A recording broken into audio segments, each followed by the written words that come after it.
बिहार की राजनीति में चिराग पासवान को कौन नहीं जानता।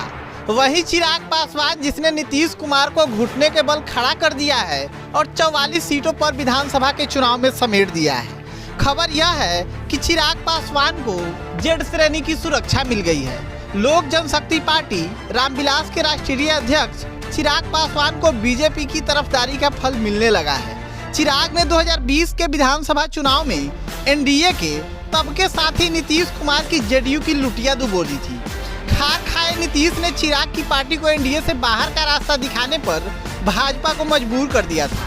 इतना ही नहीं, उन्हें लोक जनशक्ति पार्टी को दो फार में करने में नीतीश की भूमिका कम नहीं थी। इधर चिराग पासवान तमाम खराब परिस्थितियों के बावजूद भी बीजेपी के साथ अपनी निष्ठा जताते रहे हैं, खुद को प्रधानमंत्री का हनुमान बताते रहे हैं। इसका फल अब उन्हें जेड श्रेणी की सुरक्षा देकर दिया जा रहा है। केंद्रीय गृह मंत्रालय ने जमुई सांसद और लोक जनशक्ति पार्टी के राष्ट्रीय अध्यक्ष चिराग पासवान को जेड श्रेणी की सुरक्षा मुहैया करा दी है। उनके सुरक्षा में अब 33 सुरक्षा गार्ड तैनात होंगे। यह सुरक्षा आईबी की रिपोर्ट के आधार पर मिली। राजनीतिक जानकार इसकी वजह चिराग के बीजेपी के प्रति निष्ठा बताते हैं। हाल ही में हुए असेंबली उपचुनाव में जिस तरीके से चिराग ने बीजेपी का साथ दिया, लगता है कि उसका फल अब चिराग पासवान को मिलने लगा है। चिराग को जेड कैटेगरी की सुरक्षा मिलने के बाद कयासबाजी भी शुरू हो गई है।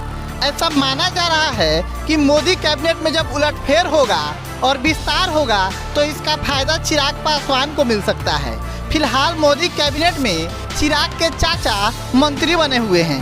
ऐसा तय माना जा रहा है कि उनकी छुट्टी हो सकती है और इस बात की हवा इसलिए भी ज़्यादा तेज है क्योंकि चिराग पासवान और उनके चाचा की अलग अलग केंद्रीय गृह मंत्री से बैठक भी हुई है। ऐसा माना जा रहा है और ऐसा कहा जा रहा है कि इसके मायने तो जरूर हैं। हालांकि इस मीटिंग को औपचारिक मीटिंग बताया गया था, लेकिन इसी बीच चिराग को जेड कैटेगरी की सुरक्षा मिल जाना इस बात की तरफ इशारा करता है कि बीजेपी ऐसे तो मेहरबान नहीं ही हो सकती है। जानकार बताते हैं कि लोकसभा चुनाव के मद्देनजर बीजेपी छोटे दलों के साथ समझौता करना चाहती है और उन्हें अपने पक्ष में लाना चाहती है। बीजेपी एनडीए के कुनबे को बढ़ाना चाहती है। अगले साल 10 राज्यों में चुनाव होना है। उससे पहले ही बीजेपी यह टास्क पूरा करना चाहती है। वैचारिक विरोध होने के बावजूद मोदी सरकार विकास के एजेंडे पर सहमत दलों को अपने साथ जोड़ना चाहती है। इसीलिए यह कयास लगाया जा रहा है कि कुछ दिनों में चिराग और भाजपा के बीच कोई ऐसा समझौता भी हो सकता है जिसके बाद चिराग मंत्री भी बन जाएंगे और इसी के तहत उन्हें जेड श्रेणी की सुरक्षा भी मिली है। यह वीडियो आप द बिहार विंग पर देख रहे थे। आपको ये खबर कैसी लगी हमें कमेंट बॉक्स में बताएं और इस तरह की राजनीतिक खबरों के लिए हमारे चैनल को, हमारे पेज को फॉलो करना न भूलें। फिलहाल के लिए इतना ही, शुक्रिया।